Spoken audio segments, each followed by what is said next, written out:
what's up? It's Matt in Japan. Welcome back to my channel. And today we're bringing you from Transformers Legacy United. This is Leader Class G1 Triple Changer Sandstorm. Again, super excited to have this guy in hand. Been waiting so long for him and Gears to come out.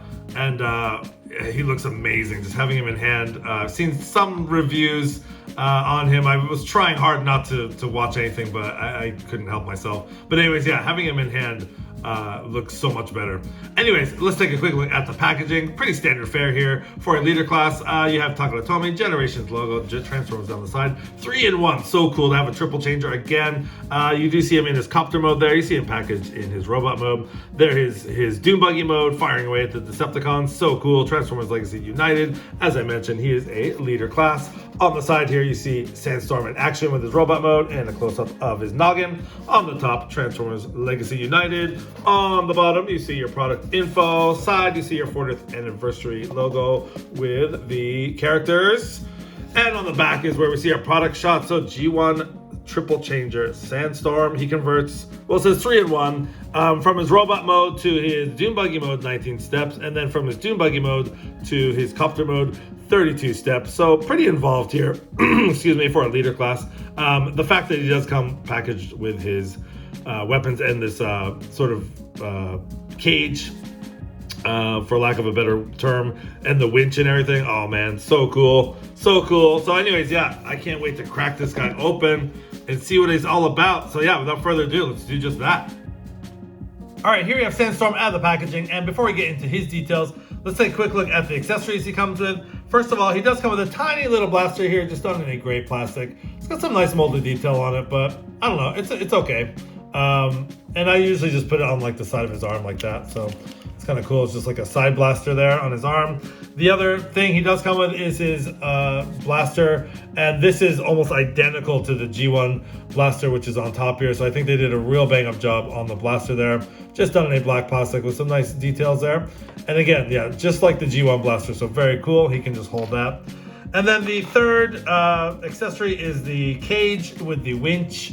And this is probably my favorite accessory here. You know, the fact that they gave us like a working winch with this figure is so cool. I mean, they had to kind of fill out the leader class price here, so we might as well throw in a cage, right? But yeah, very cool. And it actually works. And this all comes apart and can be stored in vehicle mode. So you know, the picture shows like on the front, like the picture shows him holding it, but I think that looks kind of, I don't know, looks kind of stupid. So I usually just wait and use it for vehicle mode. So anyways, those are the accessories he comes with. Now let's get into Sandstorm's details. And the first thing I will point out that everyone that's done reviews of this figure is having trouble with, and that is the chest. This thing drives me crazy. Every time you want to pose his, you know, if you hold his chest and you want to pose his arms like that, it's fine. But as soon as you let go, this piece just comes undone so easily. And I haven't quite figured out if it's these tabs. I think these tabs are not long enough to fit into the slots back here. I did put a little bit of nail polish on there. It didn't seem to do anything. And I also, there is a, if you can see it, there's a circular tab right there that does plug into this port on his chest there, or under his head. And I did put some nail polish on there, and it seems to work a little bit. Like if I push it in real tight, it seems to stay a little bit, but yeah, it just comes undone. And for a figure of this quality, this size, this, you know, the amount of effort that went into this figure, it's just really too bad. I mean, I hate to start off on a sour note, but really, like, God, it just sucks that, you know, when you go on a pose and like, now it's in there pretty well. But I'm sure like during the review, it'll pop out. So just be warned that if you guys pick up this figure, there are problems with the chest. I'm probably gonna have to add another coat of nail polish there. But anyways, with all that aside, let's take a look at that noggin here. Very cool, very G1. You get the blue eyes, the silver paint, very square head. The paint is very nice on this figure. I just love the orange that they used. Going down the chest, you do have the Autobot logo there. You get some nice light orange picked out on the sides there. You get some really nice silver detail, gunmetal gray and silver on the chest there. And again, just really nicely done all over. I really love the black and the different shades of orange they use. Going down the figure on the legs, you get some really nice, again, silver paint picked out on the knee part. Some really nice molded detail just all over the place. Again, you get some nice yellow paint for the feet. We'll see more in vehicle mode because that's some paint for the wheels there. And that's how he looks from the side. And yeah, I mean, he's got a backpack, but you know, so did the G1 figure. So that's how he looks from the back. Again, not something I'm gonna nitpick about here. Again, the back of the legs. I know when I saw the product images of this guy, the feet and the back of the legs are just so, not really hollow, it's just not really filled in. I kind of wish they could find a way to take this on another hinge and kind of fold it over. So like the legs and the wheels go in the back somehow. As it is now, it's a little bit unsightly. And again, those feet are just, I was trying to like convince myself, oh, they're not that bad in the product shop, but actually in hand, yeah, they're kind of bad. So I don't know. I want to love this figure, I really do. And there's some great things about it.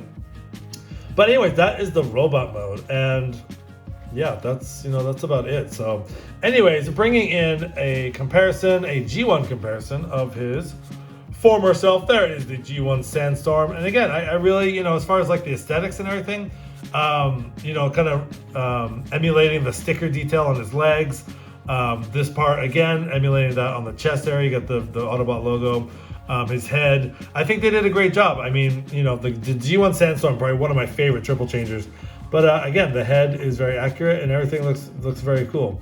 And I love the orange that they used on it. So taking away this guy and bringing in some other figures, leader class figures for comparison. There he is with Springer. And that's a very cool comparison there. The two triple changers so far. I don't know if they're going to redo Broadside. I really hope so because that toy was awful. Hopefully they give us a decent Broadside. And then bringing in his lunch buddy from the G1 cartoon. This is Octane or Octone, depending on what continuity or what language you watch him in. For me, it's Octane. Anyways, that is a comparison between Sandstorm and Octane. So you can see Octane just because of his shoulder pads there. He towers over Sandstorm, but there they are. Just a quick comparison. So yeah, that's about it for Sandstorm's robot mode. Okay, so let's check out Sandstorm's articulation. All right, let's check out Sandstorm's articulation. Let's start with the head here. The head is very, very limited. You can look a little bit, it does rotate side to side, but just trying to get, especially my fat fingers, trying to get my fingers in there, not a lot of posability on the head, which is very unfortunate, but whatever. On the shoulders, you have hinge joints for the shoulders, and they can go all the way around. They don't really get hindered by the backpack. They can do a full 360. You get a very nice, very tight bicep swivel there. You get a little bit over 90 degrees of articulation at the elbow. There is wrist swivel there, so very nice. So getting his arms out of the way there. He does have waist swivel, but doesn't go all the way around, but I think it's enough. It just goes side to side like that. I don't think you really need any more than that. He can do the full splits, like so he can do the full splits. And then his back kick gets a little bit hindered by this piece here, so he can go back that far. And then as far as the forward kick, he can do a pretty high kick like that. And then he has about a 90 degree at the knee. He does have some swivel at the waist, at the, not the waist, at the thigh there. So he has thigh swivel there, 90 degree at the knee. And then a little bit of articulation on the feet. Because of transformation, it can go back a little bit forward. And then you do have his ankle rocker joint, which is very interesting. Actually, this piece swings out like that. So I thought that was very, very cool, very different. So yeah, overall, not a badly articulated figure at all.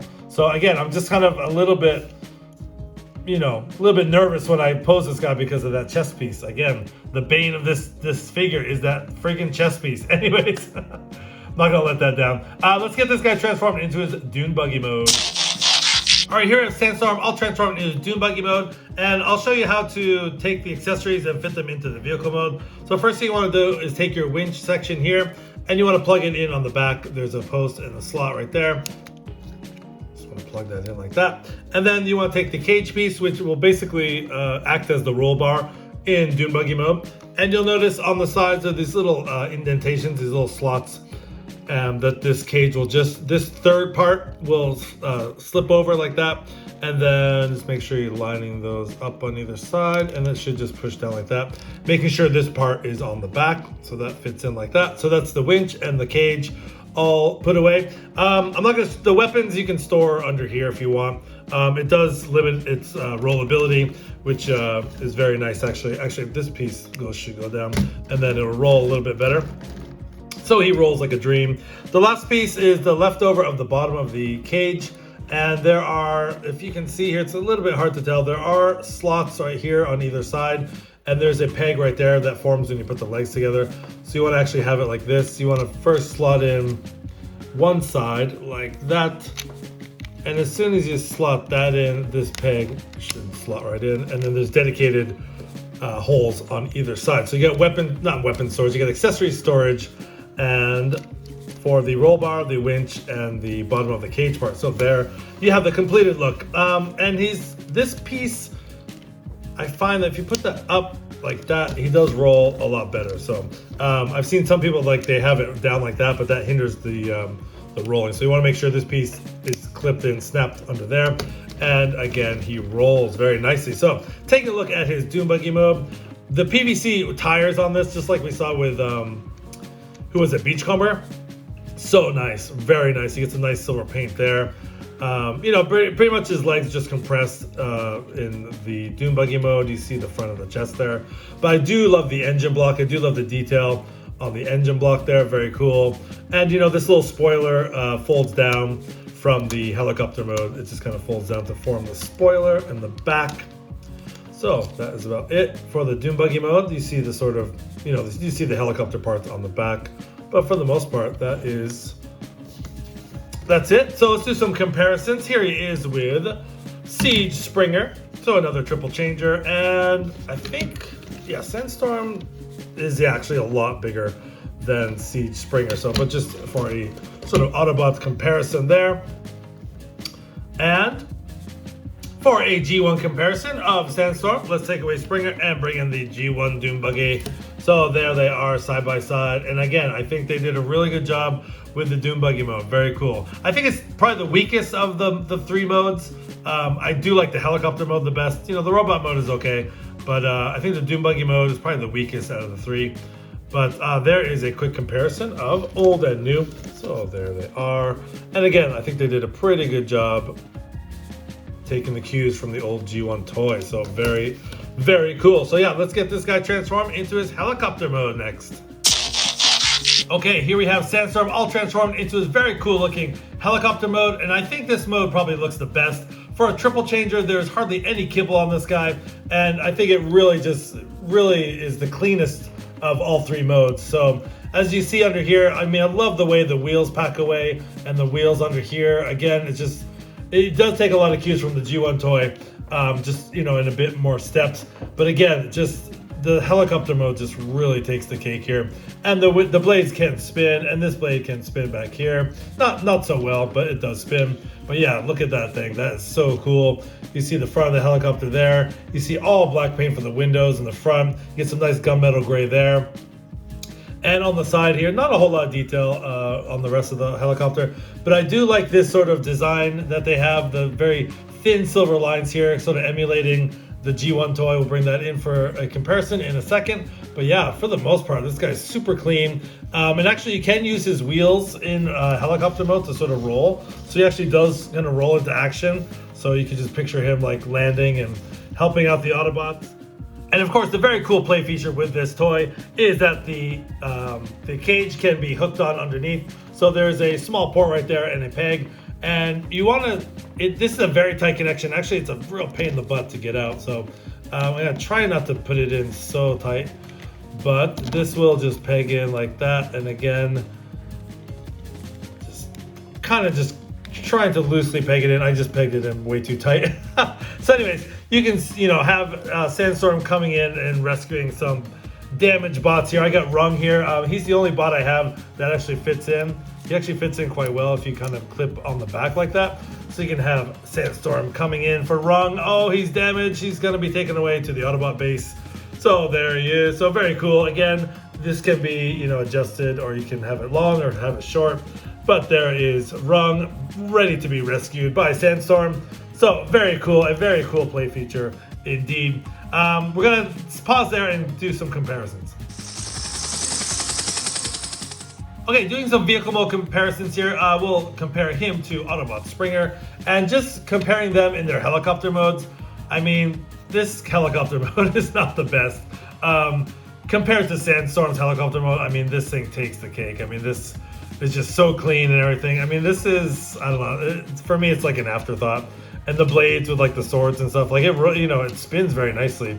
But yeah, as far as the helicopter mode, this is lacking in many, many ways. So Sandstorm just takes the cake in that respect.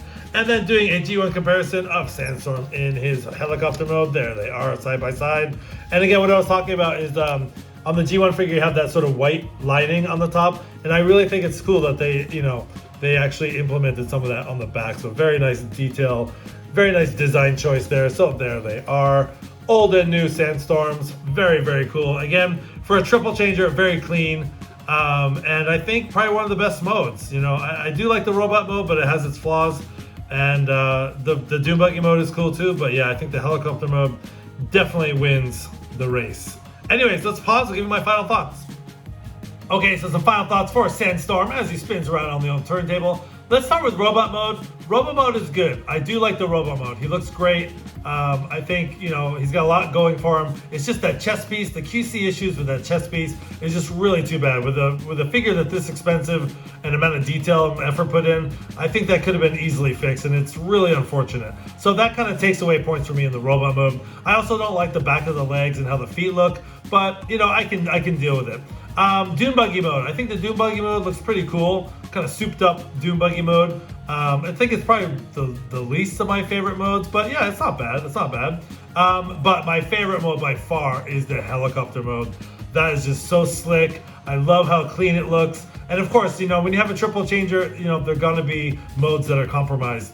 And but that helicopter mode is just so smooth, and everything is just well hidden and really, really nice. So yeah, definitely probably first helicopter, second robot, third Dune Buggy. But anyways, yeah, those are my thoughts on Transformers Legacy United G1 Triple Changer Sandstorm. Anyways, this is my man Japan. Thanks for watching. Please don't forget to like, comment, and subscribe. Hit that notification bell for more great content. And thanks a lot, guys. Thanks for watching. Have a great day. Till all are one.